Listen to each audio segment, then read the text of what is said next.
personal. Voy en orden en los libros que voy leyendo, y pues si usted se ha dado cuenta en las últimas enseñanzas que el Señor me ha permitido dar, hablo de David, ¿cierto? Hablo algo acerca de David. Pues hoy no es la excepción, pero no voy a hablar de David, pero sí relacionado con David. Y la enseñanza del día de hoy, como usted lo puede ver, se llama que se niegue a sí mismo. Y la historia de cada uno de nosotros se podría escribir o se podría grabar, se podría hacer una película, una novela, porque cada uno de nosotros hemos experimentado diferentes situaciones en la vida. Hemos tenido momentos de felicidad, hemos tenido momentos de fracasos, hemos tenido momentos de triunfos, hemos tenido momentos de temor. Con nuestra vida, con lo que cada uno de nosotros hemos experimentado, podemos hacer un libro o escribir una novela, ¿cierto que sí? Cada uno tiene su historia en particular, pero si nosotros analizamos con profundidad, fíjese que la infelicidad, esos momentos de infelicidad, o si es que es algo permanente, la infelicidad en nuestra vida se debe específicamente al yo, al interés por sí mismo, a la preocupación por guardar los propios intereses.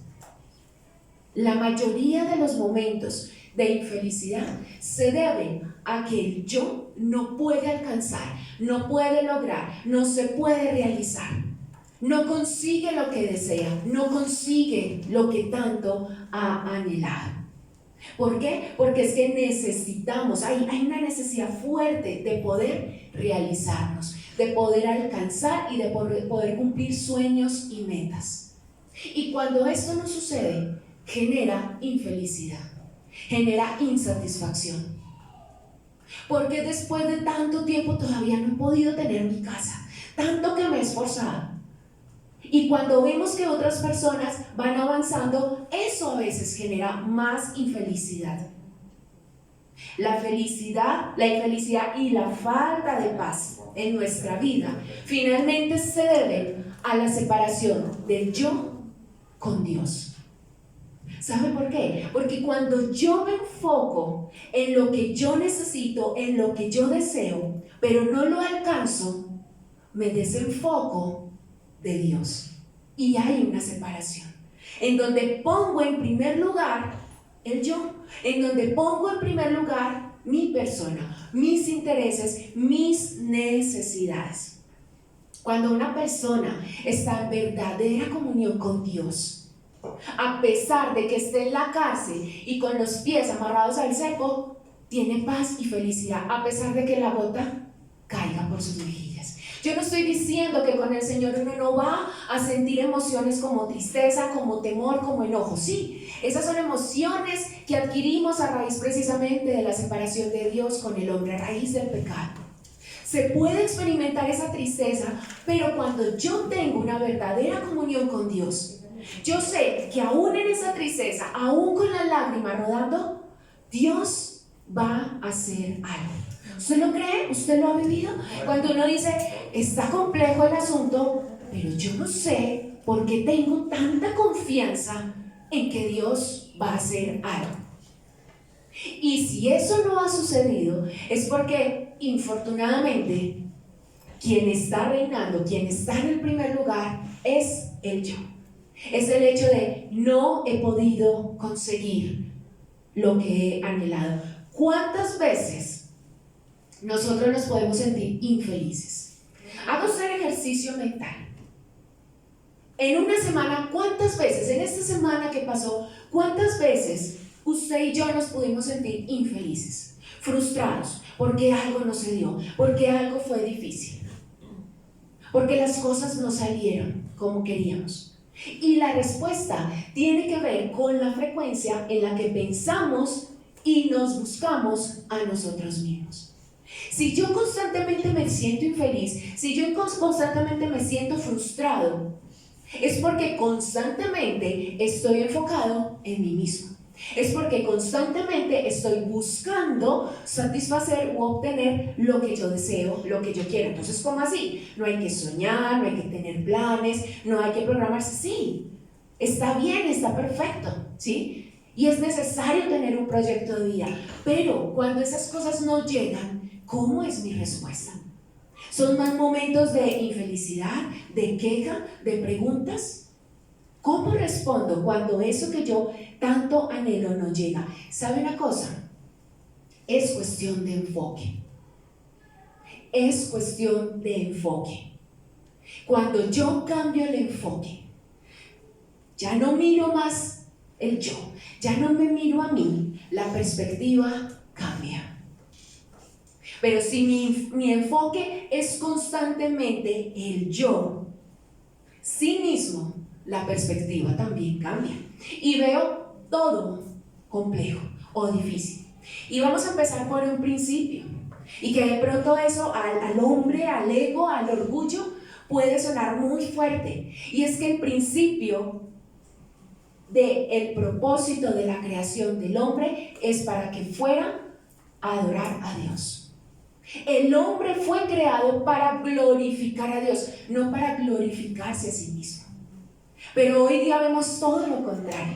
Si nosotros empezamos por tener en cuenta el principio de la creación del hombre, que es glorificar a Dios, honrar a Dios, el enfoque empieza a cambiar, pero es complejo, es difícil. Isaías capítulo 43 versículo 7 nos lo recuerda, dice: trae a todo el que sea llamado por mi nombre, al que yo he creado para mi gloria, al que yo hice y formé. Usted y yo fuimos creados para darle gloria a Dios. Fuimos creados para honrar al Señor, no para darnos gloria a nosotros mismos. No para caminar, correr y arrebatar todo lo que quiero para mí. No, el principio es que fuimos creados para alabar, para adorar, para servir. Ay, entonces es una vida de esclavitud. Solo Dios, ¿y yo qué? Y es que aquí hay algo muy importante. Y es que yo debo entender que no se trata del propósito mío. Se trata del propósito de Dios. Y en ese propósito yo estoy incluido, que es muy diferente a hablar de mi propósito, mis sueños, mis metas, lo que yo deseo. Yo sé que usted y yo nos hemos preguntado muchas veces por qué eso no se me dio. Si todo iba derechito, si todo hablaba de qué era. ¿Cuántas veces hemos preguntado si estamos en el propósito de Dios? A veces lo que hacemos es invitar a Dios y le contamos nuestros planes. Y una vez le contamos a un lado que yo voy a seguir. El propósito de la creación del ser humano es adorar a Dios. Honrar a Dios. No nos hicimos a nosotros mismos. Somos sus ovejas. Escuchamos su voz. Y cuando nosotros tenemos claro este principio, es más fácil digerir el resto. Cuando yo entiendo que no fui hecho para mí mismo, que no fui hecho para poder satisfacer mis propios deseos, la cosa cambia. A Isabela, nuestra hija mayor, le encanta todo lo que son manualidades. Y ella recicla, y ella corta, y ella arma, y lo que no sabe no lo pone a hacer. Pero cuando ella arma algo es porque ella tiene pensado utilizar eso de una forma determinada. Así fuimos creados usted y yo. No nos hicimos a nosotros mismos. Dios nos creó y nos formó para ser parte de su propósito, de su plan. Cada uno de nosotros. Y aquí el ejercicio es poder llegar a comprender, como lo hizo el rey Salomón, después de vivir una vida de autogratificación, de placer, de obtener lo que quería, de tener más de lo que podía pedir, él finalmente concluye con algo. Y usted lo puede ver en Eclesiastés capítulo 12, versículos 13 y 14. El rey Salomón, con toda la sabiduría y vestido esplendorosamente, confirmó que lo único valioso e importante era honrar y obedecer a Dios. Ahora bien, ¿qué enseñanza se puede sacar de este libro cuando ya todo está dicho? que lo mejor que un ser humano puede hacer es tener temor de Dios y obedecer sus mandatos. Esa fue la conclusión de un rey sabio, próspero, que tenía todo lo que quería y que probó todo lo que quería, pero que al final dijo: no se trata de lo que yo podía obtener, no se trata de lo que yo quería tener, se trata de tener temor de Dios y obedecer sus mandamientos. Y esto puede entrar de pronto en reversa, puede ser complejo cuando el yo, cuando el sí mismo está entronizado. Cuando estoy completamente enfocado o enfocada en lo que yo quiero, en lo que yo anhelo o en el dolor que otros me han causado, en lo que he perdido, en lo que me han quitado. Primera de Corintios capítulo 10, versículo 31. Haga lo que haga, no importa. Todo lo que usted y yo decimos, hacemos, debe glorificar al Señor. En conclusión, ya sea que coman o beban o hagan cualquier otra cosa, háganlo todo. ¿Para qué? Para la gloria de Dios. Solamente 3 porciones de la Escritura en donde ratifica el hecho de que fuimos creados para darle la gloria al Señor.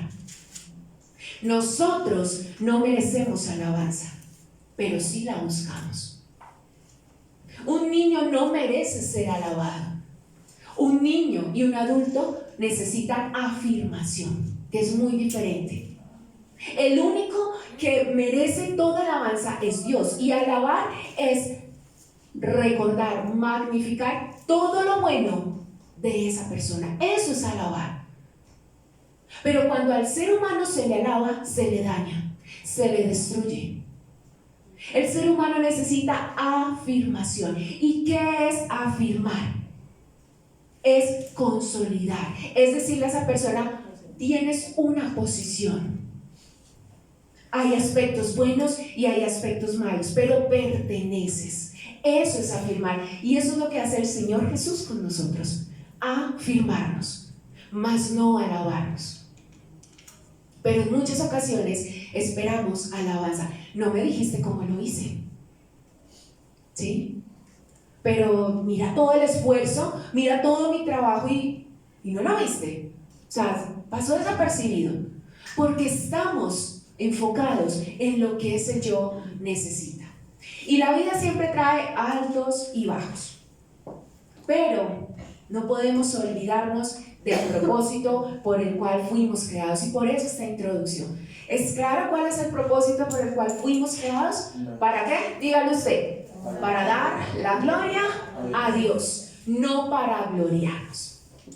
Y como les decía, la vida de David es muy, a mí me impacta mucho todo lo que David pudo vivir, ¿cierto? David tuvo muchos hijos con diferentes mujeres, algo cuestionable, ¿sí? Y eso obviamente trajo repercusiones. ¿Por qué? Porque uno de ellos, su hijo mayor, Amnón, su primogénito, se enamoró de su media hermana Tamar. Regálame la imagen, por favor. Se enamoró de su media hermana Tamar. Tamar era hermana de Absalón, nuestro personaje. Las señoritas, las mujeres, calmadas. ¿Listo? Ante esta imagen. Pero fíjese que es que el pueblo de Israel, sí, veas que todas se ríen, todas abrieron los ojos. Solo ellas. Solo ellas, sí, solo ellas. El pueblo de Israel también abrió los ojos ante Absalón. Y entonces Absalón era el tercer hijo hombre de David. Era hermano de Tamar, de la misma mamá, y Amnón, el hijo mayor, el primogénito de David, se enamoró enloquecidamente de Tamar, de su media hermana. Y la palabra dice que por el hecho de que Tamar era virgen, se angustió tanto porque no sabía cómo iba a ser para poder estar con ella. El caso es que, como no era posible, lo que hizo Amnón fue violar a Tamar. Tamar sale porque dice la palabra que con el mismo amor que le tenía a sí mismo la odió y la despreció. Tamar sale avergonzada y se encuentra con su hermano Absalón. Le cuenta y la palabra dice que Absalón le dijo: no digas nada, finalmente es tu hermano. David se da cuenta, se enfurece enormemente, pero no hace nada, se queda quieto. Y dice la palabra que Absalón no le volvió a hablar a su medio hermano Amnón, pero en su corazón desde ese mismo momento planeó vengarse, y dice que lo odiaba y por eso no le hablaba. Absalón fue un joven, fue un hombre que decidió en su vida hacer justicia por sus propias manos. ¿Por qué? Porque su padre, el rey, no hizo nada, no ayudó a su propia hija. Y él debía hacer algo al respecto. Como consecuencia de esto, 2 años más tarde, recuerde que desde el momento en que él supo lo que había pasado con su hermana, él en su corazón anidó la venganza. Y 2 años más tarde la materializó. Hizo un banquete, invitó a sus hermanos y le dio la orden a sus criados de que cuando Amnón se embriagara, lo matara. Y así fue. Mandó a matar a su hermano y eso ocasionó que Absalón tuviese que huir y se fue a refugiar con su abuelo materno, que también era rey. ¿Por cuánto tiempo? 3 años. ¿Usted sabe lo que podía estar pasando en la vida de Absalón? Mi papá es el rey, le violaron la hija, no hizo nada y aparte permite que yo tenga que salir de aquí, porque si no entonces voy a tener una consecuencia. 3 años vivió por fuera de Jerusalén junto con su abuelo materno, pero al cabo de un tiempo el general de David le dice: es necesario que su hijo vuelva, con una artimaña que se creó a través de otra mujer. Y el rey dice: listo, que vuelva. Y él va y trae a Absalón y lo regresa a Jerusalén. Pero ¿sabe una cosa? Pasaron 2 años sin que pudiese ver ni hablar con David su padre. ¿Por qué? Porque su papá no se lo permitió. Dijo: ok, que regrese, pero no lo quiero ver, no le quiero hablar. ¿Usted sabe qué estaba produciéndose en la vida de Absalón? Había una raíz de amargura fuerte en él. Todos los acontecimientos que él había estado experimentando, ¿sí? Su hermana violada, no fue ayudada, él tiene que salir a refugiarse a otro lugar. Aparte lo dejan volver, pero no lo quieren ni ver. Su papá no lo quiere ver, no le quiere hablar. Absalón estaba adolorido, Absalón estaba herido, Absalón estaba infeliz con su vida. Era el hijo del rey, pero era infeliz con su vida. Y aquí es importante que podamos tener en consideración algunos aspectos de la vida de Absalón, porque no solamente se quedó ahí viviendo ya, sino que todos esos años refugiado en otro lugar hizo que él empezara a maquinar cosas en su mente. En 2 de Samuel, usted no lo va a encontrar en pantalla, 2 de Samuel capítulo 14, ya habla de cuando Absalón regresa a Jerusalén, ¿sí? De todo el tiempo que estuvo pasando allí, ese tiempo que estuvo con él. Pero hay algo importante que tenemos que entender, y es que Absalón, la primera característica que tenía Absalón es que era un hombre hermoso, era un hombre admirado, era un hombre que todo Israel se maravillaba por cómo era. Esta partecita lo encuentra en 2 de Samuel capítulo 14 versículo 25. Dice: en todo Israel no había ningún hombre tan admirado como Absalón por su hermosura. Dice: era perfecto de pies a cabeza. ¿Se acuerda de David cuando lo reclutaron en el ejército de Saúl? Era la misma descripción. Era hermoso, carismático, pues Absalón le heredó. era muy bonito, tenía una presencia increíble. Pero no solo eso, Absalón era un hombre, el segundo aspecto de Absalón, era un hombre que se armó. Fue un hombre que supo hacer las cosas desde el principio.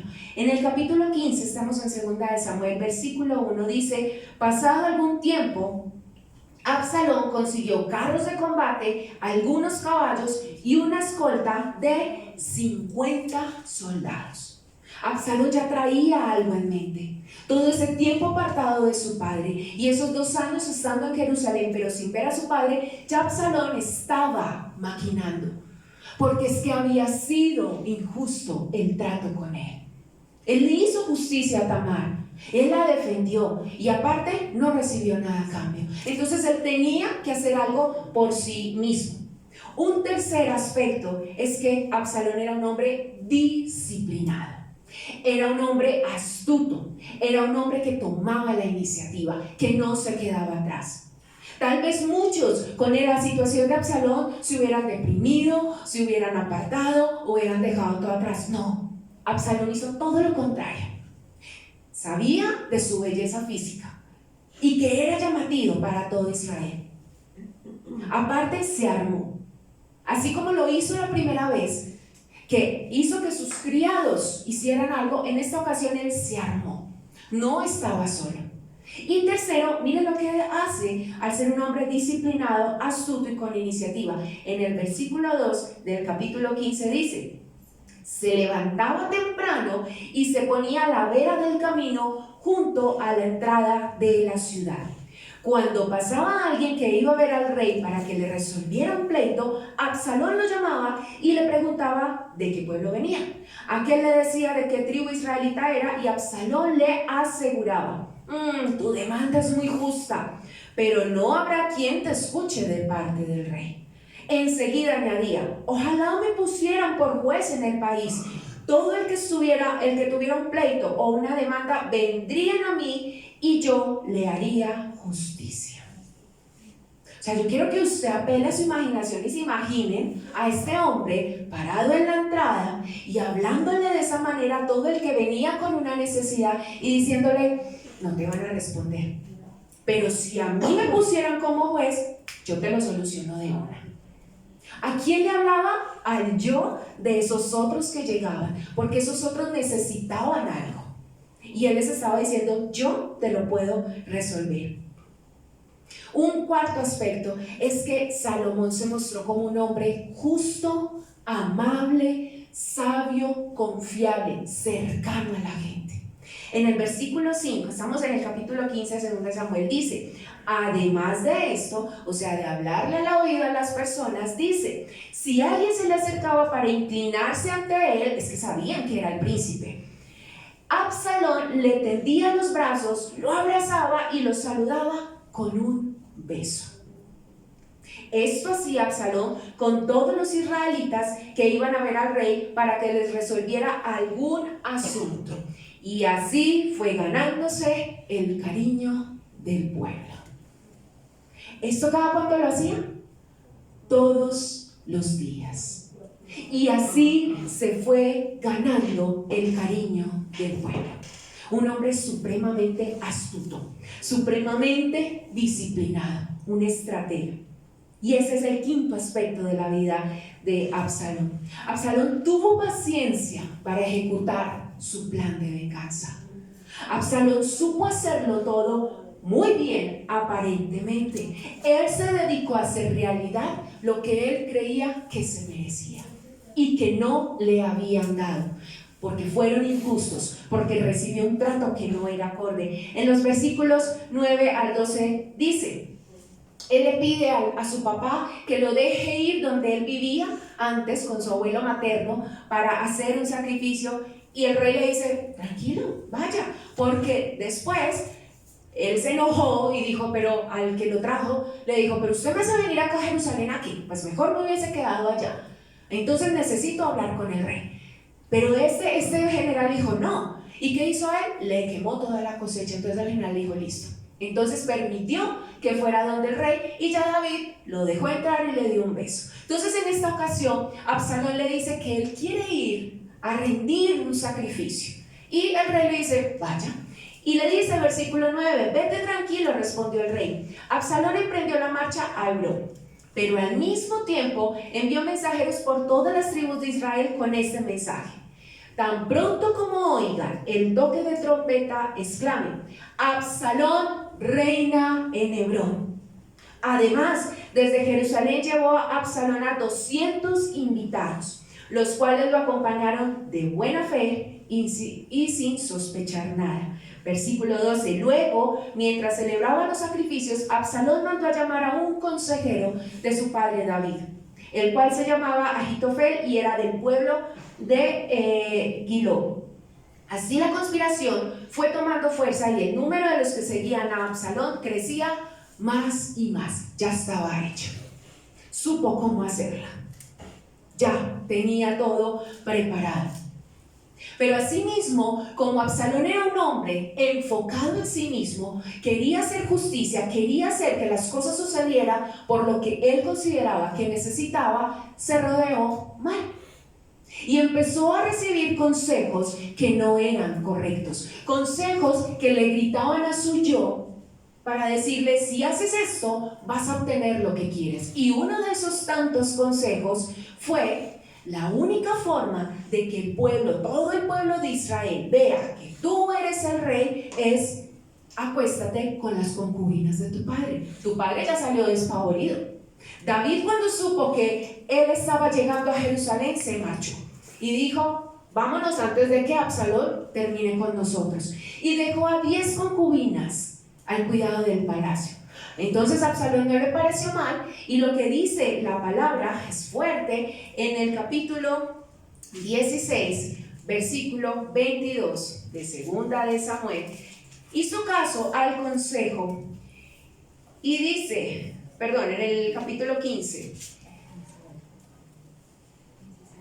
no, en el capítulo 16, dice, se me perdió. En el 16, 22. Entonces instalaron una tienda de campaña en la azotea para que Absalón se acostara con las concubinas de su padre a la vista de todos los israelitas. ¿Usted se imagina ese espectáculo? ¿Sí? ¿Usted se imagina este hombre haciendo estos actos en un balcón, todo el mundo viendo? Esa era la forma en que todos dijeran, sí, ocupó el lugar de su papá David. Pero eso no era suficiente. Absalón necesitaba ser alabado. Absalón quería ser reconocido. Absalón quería escuchar que dijeran viva Absalón. Y la palabra dice en el capítulo 18, versículo 18, que mientras él aún vivía, como no tenía hijos, lo que hizo fue levantar un monumento con su nombre. Capítulo 18, versículo 18 dice, en vida Absalón se había erigido una estela era un monumento como en forma de lápida de piedras, que no era correcto hacerlo en el Valle del Rey, pues pensaba, no tengo ningún hijo que conserve mi memoria, así que a esa estela le puso su propio nombre y por eso hasta la fecha se conoce como la estela de Absalón. Él necesitaba ser reconocido, él necesitaba que le dieran el lugar que se merecía como el hijo del rey. Ya no estaba el primogénito, él quería el lugar del rey, esa era su necesidad. Pero finalmente su vida no terminó de la mejor manera. Efectivamente, uno de los consejos era, vaya, ataque y mate a su papá. Eso es definitivo. Pero viene otro consejero que digamos que estaba como apoyando a David, pero estaba ahí mezclado, infiltrado, y dice, no, ese consejo no está bien. Lo único que yo le digo es, vamos y ataquemos, peleemos con ellos, pero no vaya a matar a su papá. Y él dijo, listo, este plan me gusta. Y cuando salieron a batalla, dice que los soldados de David acabaron con los soldados de Absalón. La palabra dice que Absalón tenía una larga cabellera, que era muy hermosa, Pero resulta, mire cómo muere trágicamente. Versículo 9 del capítulo 18 de Segunda de Samuel. Absalón, que huía montado en una mula, ni siquiera un caballo, en una mula, se encontró con los soldados de David. La mula se metió por debajo de una gran encina y Absalón se le trabó la cabeza entre las ramas. Se enredó su pelo entre las ramas. Como la mula siguió de largo, Absalón quedó colgando en el aire. Pero quedó vivo. Hasta ahí no estaba muerto. ¿Y qué pasa? En el versículo 14 y 15 más abajo, pues este general de David, que se llamaba Joab, dijo, hablando con otra persona, no voy a malgastar mi tiempo contigo, porque este otro le dijo, no vaya a matar a Absalón, porque David le dijo, si lo ven, no le hagan daño, no pongan su mano sobre Absalón. Y este general le dijo al otro joven, mátalo. Él dijo, yo no lo voy a hacer. Y Absalón le dice, no voy a malgastar mi tiempo contigo. Perdón, Joab le dice, no voy a malgastar mi tiempo contigo. Acto seguido, agarró 3 lanzas y fue y se las clavó en el pecho a Absalón, que todavía estaba vivo en medio de la encina. Luego, 10 de los escuderos de Joab rodearon a Absalón y lo remataron. Se murió Absalón. Esto no sucedió en unas horitas, todo lo que yo le acabo de contar. Aquí fue rápido, breve, pero eso no sucedió en un par de horas. Si usted utilizó su imaginación para poder ver todo este recorrido, su muerte fue muy trágica, fue muy triste. Y finalmente no obtuvo lo que quería. Finalmente murió de la forma hasta más ridícula posible. Una de sus propias cualidades fue lo que lo hizo caer. Algo que era llamativo, su físico, lo hizo caer. Absalón vivió una vida enfocada en sí mismo. Absalón pensaba que se merecía algo. Absalón estaba luchando por obtener lo que su yo le decía que necesitaba. Necesitaba justicia, necesitaba alabanza, necesitaba que lo pusieran en un lugar de gloria. Pero terminó destruyéndose a sí mismo. A Absalón no le importaba a Dios. A Absalón no le importaba a su familia. Esto no lo hizo por Tamar. Eso lo hizo por él mismo. A Absalón no le importaba al pueblo. Todo lo que Absalón hizo fue para poder satisfacer sus propias necesidades. ¿Y cuántas veces nos ha sucedido hacia nosotros? ¿Cuántas veces nos hemos movido, hemos caminado, hemos hecho hasta alcanzar lo que yo quiero, porque es lo que yo me merezco, porque es lo que yo necesito? ¿Recuerdan el título de la enseñanza? Que se niegue a sí mismo. Y el Señor es tan hermoso que Él nos enseña cómo negarse a sí mismo. Es decir, ¿cómo hago para que ese yo, esa necesidad que hay en mí, no esté entronizado, ni esté pidiendo alabanza, ni esté pidiendo gloria, ni esté pidiendo que todo lo que quiera se materialice? Romanos capítulo 12, versículos del 1 al 3 nos ayuda a resolver este problema. El primer versículo nos vuelve y nos recuerda el principio por el cual el hombre fue creado. Por eso, hermanos míos, ya que Dios es tan bueno con ustedes, con nosotros, les ruego que dediquen toda su vida a servirle y a hacer todo lo que a Él le agrada. Así es como se le debe adorar. Y en otra versión habla de presenten sus cuerpos como sacrificio vivo. Presentar el cuerpo como sacrificio vivo es esto: dedicar mi vida, entregarla, entender que no fui creado para mí mismo, que no fui creado para trabajar y enfocado en lo que yo quiero, sino en lo que Dios ha dispuesto. Clarísimo el principio, ¿cierto? Vuelve y nos lo recuerda esta porción, para que fuimos creados. Versículo 2 dice: y no vivan ya como vive todo el mundo. Yo solo estoy leyendo en traducción al lenguaje actual, que es como más desmenuzado.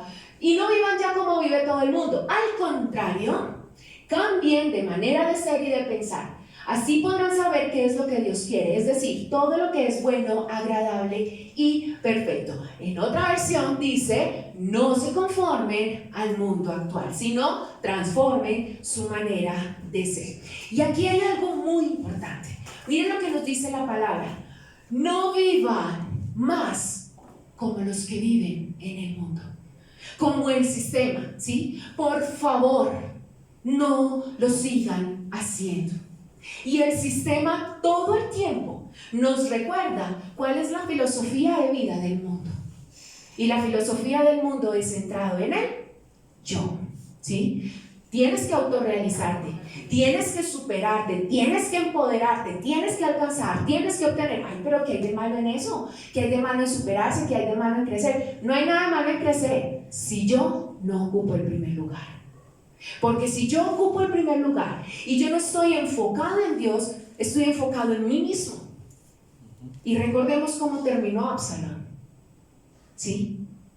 Y yo les traje una serie de eslogans de productos muy famosos que consumimos a diario.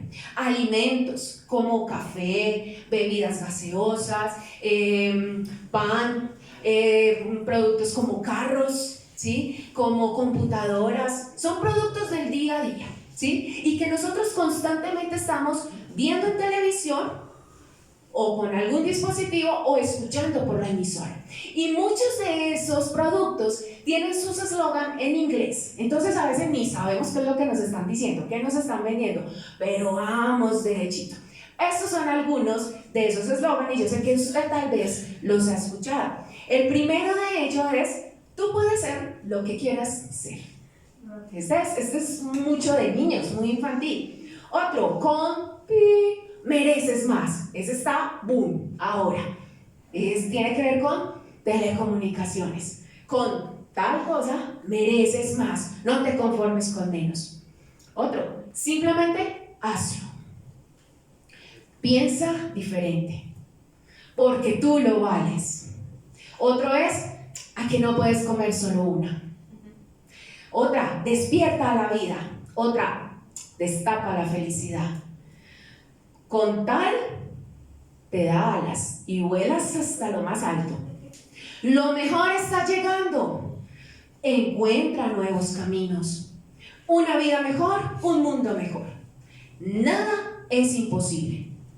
Te hace falta ver más. Hacer lo imposible.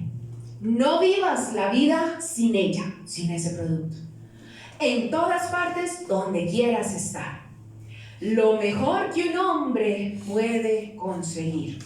Y este último, deleitándote siempre. Muchos de ellos están en inglés. Y si yo se lo pongo con la marca, usted dice: ¡ay, sí! Todo eso, ¿a quién le habla? Al yo.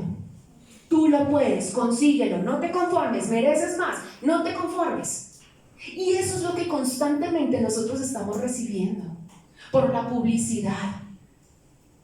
Y eso es de lo que constantemente nos estamos alimentando. Y luego no entendemos por qué salió X celular, no sé qué versión, y yo tengo la de 10 años abajo y uno dice: estoy pero atrasado, obsoleto. Y entonces empiezan a hacer una necesidad por estar al nivel. Todo eso habla acerca de cómo vive el mundo, centrado en el yo, enfocado en sí mismo, y es muy fácil caer en ello, y es muy fácil sentir frustración por no obtenerlo. Versículo 3 que estamos leyendo, y aquí hay algo muy importante. Dice: Dios en su bondad me nombró apóstol, dice Pablo, y por eso les pido. Pablo, súper reconocido, ¿sí? Inteligente, o sea, una eminencia. Y él, el apóstol, dice: por eso les pido que no se crean mejores de lo que realmente son. Otra versión dice: que nadie tenga un concepto más alto de sí mismo. Más bien, véanse ustedes mismos según la capacidad que Dios les ha dado como seguidores de Cristo. Y aquí hay algo muy importante, porque a veces creemos que ese no crean que son mejores solamente le habla al orgulloso y altivo tipo Absalón, al que se cree más, al que cree que todo se lo merece, que todo lo hace muy bien. Pero es que aquí también le habla al de la falsa humildad, que también es orgulloso, y es: no me tienen en cuenta, siempre me critican, no me dan espacio, aman más a este que a mí, siempre le dan lo mejor al otro. Y esa falsa humildad o esa baja autoestima también es orgullo. ¿Por qué? Porque está enfocado en sí mismo. Pobre de mí, no tengo lo que merezco, no soy tan aguerrido como los otros que pasan por encima, pero me sigo quejando y sigo diciendo: no tengo lo que yo merezco. Y entonces me quejo porque no tengo lo que deseo. Envidio porque no tengo lo suficiente. Soy egoísta porque no quiero tener menos que nosotros. Robo, y hay muchas maneras de robar, porque quiero tener más. Lastimo, hiero y ofendo porque no quiero ser el único que sufre. Eso es no tener un concepto equivocado de sí mismo.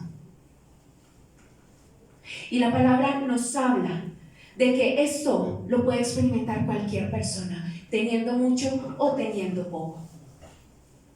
Pero si el enfoque está en sí mismo, tenemos pérdida. 3 consejos. El primero es: dale la gloria a Dios y entrega tu vida. El segundo es: no pienses más como el mundo o el sistema está pensando. Por favor, ya no más enfocado en ti mismo. Y el tercero es: debes aprender a pensar de ti como piensa Cristo, como Cristo te ha hecho. Aquí, muchachos, el objetivo es renunciar, abandonar, dejar caer al yo. Renunciar a esa necesidad de proteger mis intereses. Renunciar y abandonar esa necesidad de que las cosas salgan como yo quiero y como yo espero. Esto no es de dejarse morir y dejar que otros vivan por encima o pasen por encima. No, aquí de lo que se trata es negarse a sí mismo para que Cristo viva en mí, para que yo pueda cumplir el propósito de Dios y así encontrar la paz y felicidad que tanto desea el ser humano. Negarse a sí mismo no es decir tener una vida terrible, no. Negarse a sí mismo es decir: ok, tú me hiciste, es tu propósito, tú sabes lo que es mejor para mi vida, tú tienes planes de bien y de bienestar para mi vida. Yo no voy a tener miedo, yo no voy a desconfiar, yo voy a creer en ti, a pesar de lo que esté sucediendo. ¿No ha llegado la casa que tanto anhelo? No sé por qué, pero yo sigo caminando enfocado en ti. ¿No ha llegado la persona que tanto anhelo en mi vida? No sé por qué, pero yo sigo enfocado en ti. Y puedo sentir tristeza y pueden salir lágrimas, puedo sentir ira, pero si mi enfoque está en Cristo y entiendo que yo fui creado para glorificarlo a Él, se pasa rapidito.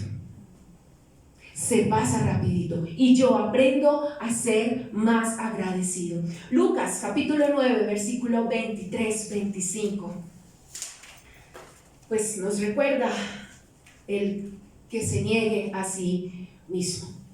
Dirigiéndose a todos, declaró Jesús: si alguien quiere ser mi discípulo, que se niegue a sí mismo, lleve su cruz, ¿cuándo? Cada día, y me siga. Cada día. ¿Por qué? Porque es que todos los días yo prendo el televisor, prendo la radio y yo escucho: nada es imposible para ti, mereces más. Entonces cada día yo me tengo que negar a mí mismo. Es decir, renunciar, doblegar ese yo, la necesidad de autorrealizarme, la necesidad de poder lograr lo que siempre he querido y entender que el propósito de Dios es mayor a lo que yo deseo, a lo que yo necesito. Negarme a mí mismo. Y para terminar, la forma en la que yo puedo llegar a alcanzar el hecho de negarme todos los días a mí mismo, porque es que esto es un ejercicio permanente. Cuando yo cierro mis ojos y al día siguiente los abro, vuelve y arranca. Por eso dice, lleve su cruz cada día. Es decir, abandone y renuncie a sí mismo todos los días. Y cuando mi enfoque cambia y entiendo que mi enfoque está dirigido en el Señor Jesús y que yo empiezo a conocerlo y empiezo a amarlo, la situación cambia por completo. Marcos capítulo 12, versículo 30-31.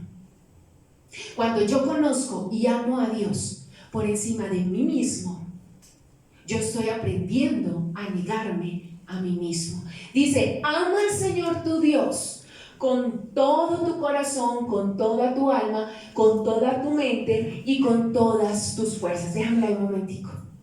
Con todo.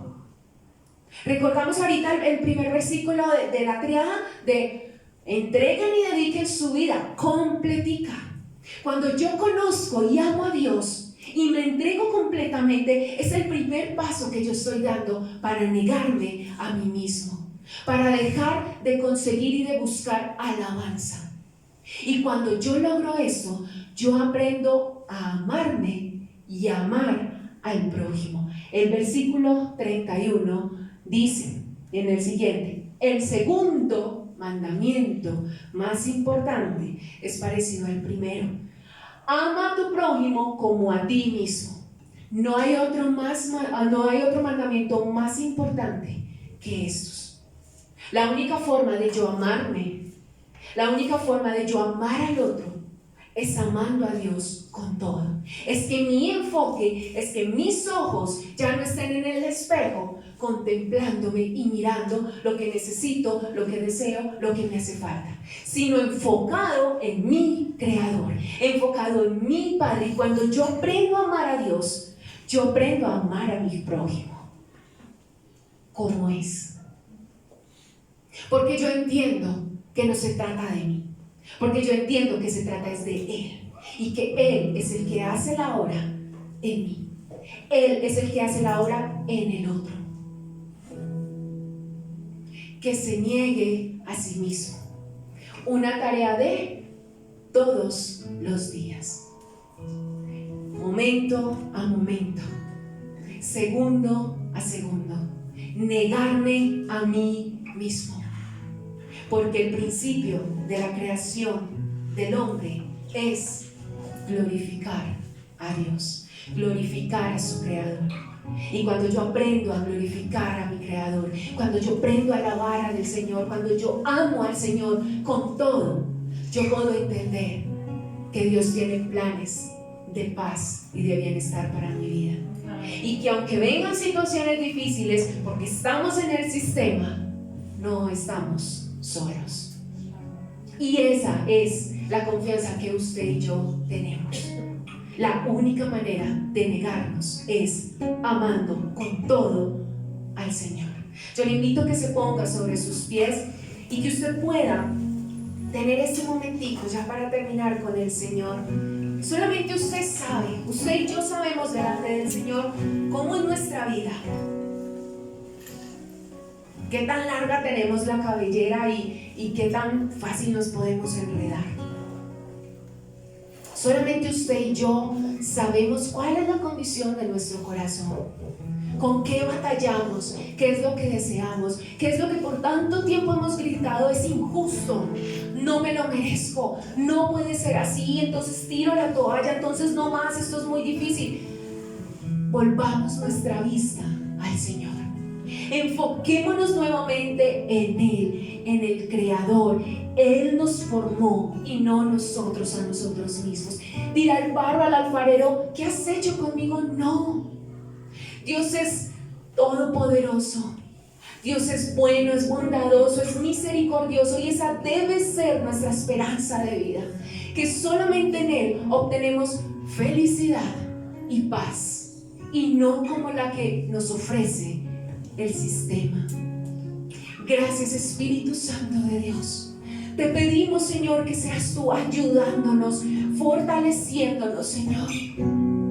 levantando nuestros pies, dándonos pies como de siervo, Jesús, para que podamos remontarnos, Señor, sobre las alturas, entendiendo, comprendiendo que no se trata de nosotros, Señor, que no se trata de cuánto corramos, de cuánto alcanzamos, sino que se trata de tu misericordia, Señor. Se trata de tu bondad y de tu amor para con nosotros, tus hijos, Señor.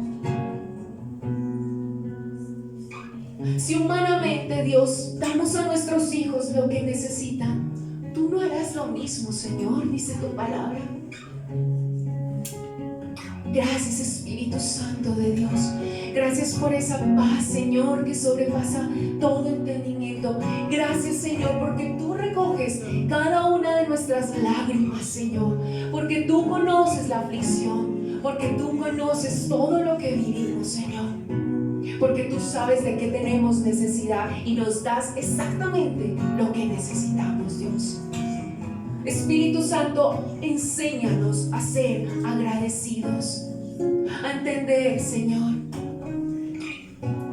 que tú tuviste el acto más grande de amor, que nosotros no te amamos primero, que fuiste tú quien nos amó primero, que nos has escogido, que nos has llamado, Señor.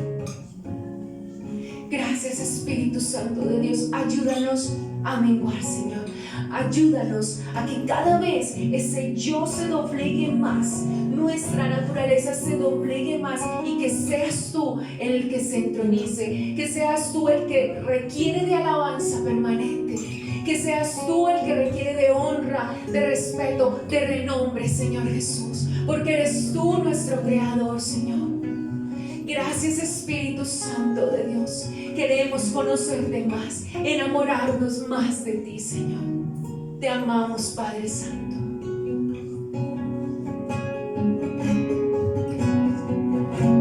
Quebranta mi corazón, quebranta mi vida, te entrego mi voluntad a ti. Todo lo que soy te doy, todo cuanto tengo es tuyo. Yo quiero menguar para que crezcas tú.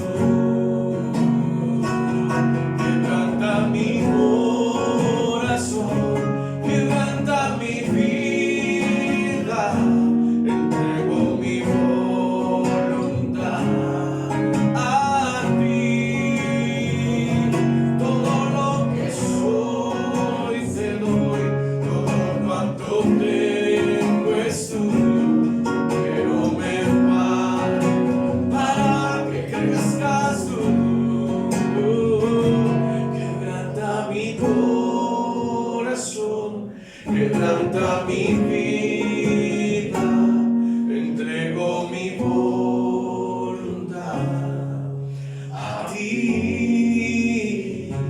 Todo lo que soy, Señor, todo cuanto tengo es tuyo. Yo quiero menguar para que crezcas tú. Yo quiero menguar para que crezcas tú. Yo quiero menguar para que crezcas tú.